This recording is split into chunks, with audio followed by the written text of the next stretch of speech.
শুনবেন সংবাদ শিরোনাম।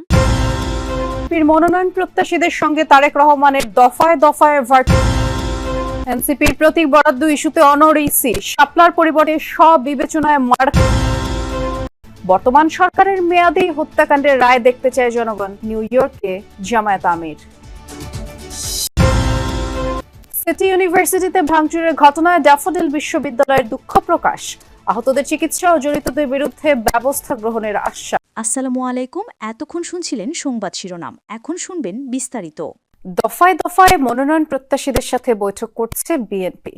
ঢাকায় ডেকে ধানের শীষের পক্ষে ঐক্যবদ্ধ থাকার নির্দেশ দিয়েছেন ভারপ্রাপ্ত চেয়ারম্যান তারেক রহমান। একাধিক মনোনয়ন প্রত্যাশীদের মধ্যে বঞ্চিতদের নানাভাবে মূল্যায়নের আশ্বাসও দেওয়া হয়েছে। তবে এই সাক্ষাৎকার থেকে কোনো প্রার্থীকে সবুজ সংকেত দেওয়া হয়নি। শীর্ষ নেতারা জানান, বিশৃঙ্খলা এড়াতে এবার আগেভাগেই সতর্কতামূলক ব্যবস্থা নিয়েছেন তারা। সহকর্মী আরিফিন শাকিলের রিপোর্ট। তফসিলের আগেই নির্বাচনী আবহে জমজমাট বিএনপি চেয়ারপারসনের গুলশান কার্যালয়। মনোনয়ন প্রত্যাশীরা যখন ভারপ্রাপ্ত চেয়ারম্যানের সাথে ভার্চুয়ালি সাক্ষাতে, বাহিরে তখন উৎকণ্ঠিত সমর্থকদের অপেক্ষা। রোববার চট্টগ্রাম, কুমিল্লা, রংপুর, ময়মনসিংহ ও ফরিদপুর বিভাগের ১১৪টি সংসদীয় আসনের অন্তত ৩.৫ শতাধিক মনোনয়ন প্রত্যাশীর সাথে ২ ধাপে ভার্চুয়ালি বৈঠক করেন তারেক রহমান। সোমবারের বৈঠক রাজশাহী, খুলনা, বরিশাল, সিলেট ও ঢাকা বিভাগের মনোনয়ন প্রত্যাশীদের সঙ্গে। শুরুতে স্থায়ী কমিটির সদস্যরা কড়া ভাষায় দলের সিদ্ধান্ত অমান্যকারীদের বিরুদ্ধে সাংগঠনিক ব্যবস্থা নেয়ার হুঁশিয়ারি দেন। তবে তারেক রহমান ছিলেন অনেকটাই অভিভাবক সুলভ ভূমিকায়, তুলে ধরেন দেশ ও দলের বাস্তবতা। নির্দেশনা দিয়েছেন যে আমরা ঐক্যবদ্ধ থাকার জন্য, আমরা যেন ঐক্যবদ্ধভাবে আন্দোলন করেছি, আগামী দিনে যাতে আমরা ঐক্যবদ্ধ থাকি এবং ঐক্যবদ্ধ থাকলে আগামী নির্বাচনে আমরা বিজয় লাভ করতে পারবো। ঐক্যটাকে সবচেয়ে উনি গুরুত্ব দিয়েছেন।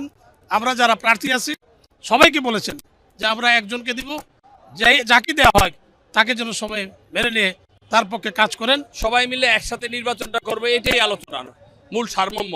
দলের নীতি নির্ধারকদের বক্তব্য শোনেন মনোনয়ন প্রত্যাশীরা, তবে তাদের বক্তব্য দেওয়ার কোনো সুযোগ ছিল না। ধানের শীষের পক্ষে ঐক্যবদ্ধ আর মিত্রদের জন্য আসন সমঝোতা হলে তা মেনে নেয়ার প্রতিশ্রুতি দেন তারা।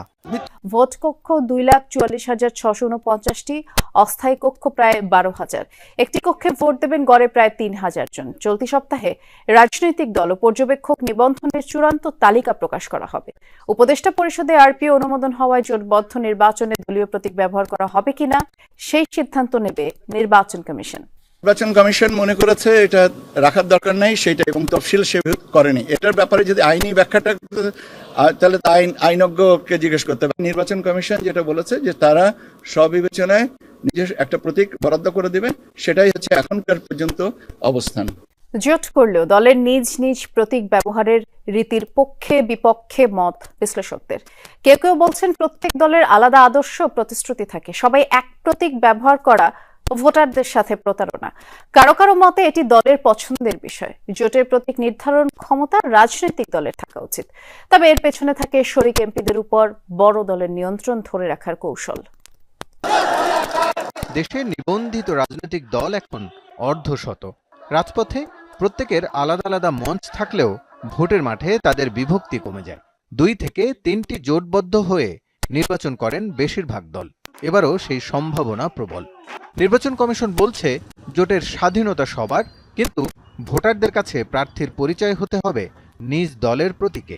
সে লক্ষ্যে আরপিও সংশোধন প্রস্তাব করলে অনুমোদন দেয় উপদেষ্টা পরিষদ। ফলে এখন থেকে যে জোট থেকেই প্রার্থী ভোটে লড়েন, মার্কা হতে হবে নিজ দলের। আমি ভোটার, আমি কি জানি যে তার ম্যানিফেস্টো আর যে সিম্বলটা সে ইউজ করছে সেই সিম্বল এক। তারা যখন সংসদে যাবে, সেখানে যদি তারা যে সিম্বল নিয়েছে তাদের সঙ্গে যদি তাদের ক্ল্যাশ হয়, তখন তারা কি করবে, সেই ট্রান্সপারেন্সিটা কোথায়? এর আগে জোটের প্রার্থীরা একে অন্যের প্রতীক ব্যবহার করতে পারতেন। ২০০৮ সালে নৌকা প্রতীকে ভোট করেছেন রাশেদ খান মেনন। ২০১৮ সালে ধানের শীষ প্রতীকে। বর্তমান সরকারের মেয়াদ শেষ হওয়ার আগে জুলাই হত্যাকাণ্ডের রায় দেখতে চায় বাংলাদেশের মানুষ, এমন মন্তব্য করেছেন জামায়াতের আমির ডাক্তার শফিকুর রহমান। নিউ ইয়র্কের এক সভায় তিনি বলেন, পরবর্তীতে যেই ক্ষমতায় আসুক তাদেরকে সেই রায়গুলোর ন্যায়ভিত্তিক সমাপ্তি টানতে হবে। এর পাশাপাশি ক্ষমতায় গেলে দেশে বিনিয়োগের সুযোগ বৃদ্ধি করা হবে বলেও জানান জামায়াত আমির। আমাদের প্রতিনিধি আজিম উদ্দিন অফির পাঠানো তথ্য ছবিতে বিস্তারিত। যুক্তরাষ্ট্র সফররত জামায়াতের আমির ডাক্তার শফিকুর রহমানকে নাগরিক সংবর্ধনা দেয়া হয় নিউ ইয়র্কে। স্থানীয় সময় রোববার সন্ধ্যায় কোয়ালিশন অব বাংলাদেশি আমেরিকানের উদ্যোগে এই আয়োজন করা হয়। এ সময় জামায়াতের আমির বলেন, বর্তমান সরকারের মেয়াদকালে জুলাই গণহত্যার সব মামলার বিচার হওয়া সম্ভব নয়। সরকারের বিদায়ের আগে দৃশ্যমান কিছু রায় হওয়া উচিত। এই সরকারের মেয়াদকালে সমস্ত হত্যার বিচার করা সম্ভব নয়, তবে তাদের বিদায় নেওয়ার আগে দৃশ্যমান কয়েকটা রায় দেখার জন্য জাতীয় অপেক্ষা করছে, তাহলে আস্থা ফিরে আসে। এ সময় নির্বাচন প্রসঙ্গে জামায়াতের আমির বলেন, যাদের কাছে জাতির আমানত নিরাপদ থাকবে তাদেরকেই ভোট দেবে জনগণ। এরকম যারা অতীতের রেকর্ড খারাপ, বর্তমানেও আমারও যদি খারাপ হয়, আমরা অনুরোধ করবো এই ভোট, এই পবিত্র আমানত আমাদেরকে দেবেন না। আল্লাহ আমাদেরকে বিবেক দিয়েছে, এই বিবেক দিয়ে বাস বিচার করে জাতির আমানত যার কাছে রাখলে এটার হেফাজত হবে আপনার আস্থা এবং বিশ্বাস জন্য। আমাদের অনুরোধ, এই আমানতটা আগামীতে তাদের হাতে তুলে দেবে। ক্ষমতায় গেলে মাতৃত্বকালীন কর্মঘণ্টা কমিয়ে আনার ঘোষণা দেন ডাক্তার শফিক। আমরা গেলে ইনশাল্লাহ তাদের কর্মঘণ্টা কমিয়ে দেব, তার সন্তানের হক আদায় করার জন্য এবং মা হিসেবে তাকে সম্মান করার জন্য। এটাই হবে তাদের প্রতি ইনসাফ, এটা কোনো দয়া নয়। ইনশাল্লাহ আমরা যদি 8 ঘন্টার জায়গায় তাদের জন্য 5 ঘন্টা করি, তাহলে মারা এতই সিনসিয়ার, এতই কমিটেড। এদিকে সিটি ইউনিভার্সিটির ভিসি জানিয়েছেন, হামলার সময় ধরা পড়া 11 জনকে এখনো তাদের শিক্ষার্থীরা আটকে রেখেছে। ড্যাফোডিল ভিসি ঘটনাস্থলে না এলে এর সমাধান হবে না। এর আগে তুচ্ছ ঘটনাকে কেন্দ্র করে সংঘর্ষে জড়ায় সাফারের ড্যাফোডিল ইন্টারন্যাশনাল ইউনিভার্সিটি ও সিটি ইউনিভার্সিটির হাজারো শিক্ষার্থী। আর এমন পরিস্থিতিতেও সকাল থেকে সেখানে আইন শৃঙ্খলা বাহিনীর কোনো সদস্যকে দেখা যায়নি। দুদল গ্রামবাসী নয়, দুটি বিশ্ববিদ্যালয়ের শিক্ষার্থী সংঘর্ষে এমন রণক্ষেত্র সাভারের বিরুলিয়া। অথচ প্রত্যক্ষদর্শীরা বলছেন, একদমই তুচ্ছ ঘটনাকে কেন্দ্র করে সংঘাতে জড়ায় ড্যাফোডিল ইন্টারন্যাশনাল ইউনিভার্সিটি ও সিটি ইউনিভার্সিটির হাজারো শিক্ষার্থী। স্থানীয় বাজারে কয়েক শিক্ষার্থীর সংঘাতকে কেন্দ্র করে রাতভর চলে ধাওয়া পাল্টা ধাওয়া, মারামারি। ঘটনাটা আসলে একদম একটা ছোটখাটো বিষয় থেকে শুরু হয়েছিল, যে কি তারা সিটি ইউনিভার্সিটির শিক্ষার্থীরা আমাদের শিক্ষার্থীর গায়ে থুতু মেরেছিল। পরে তারা আবার বললো যে কি থুতু হ্যাডম দেখাতে, এরকম একটা কথা বলে। সংঘর্ষের সময় সিটি ইউনিভার্সিটি ক্যাম্পাসে ব্যাপক ভাঙচুরের ঘটনা ঘটে। সেখানে বাসে আগুন দেয়া হয়। ভাঙচুরের শিকার হয় প্রতিষ্ঠানটির বাইক, মাইক্রো, প্রাইভেট কার সহ ভবনের দরজা, জানালা, আসবাবপত্র।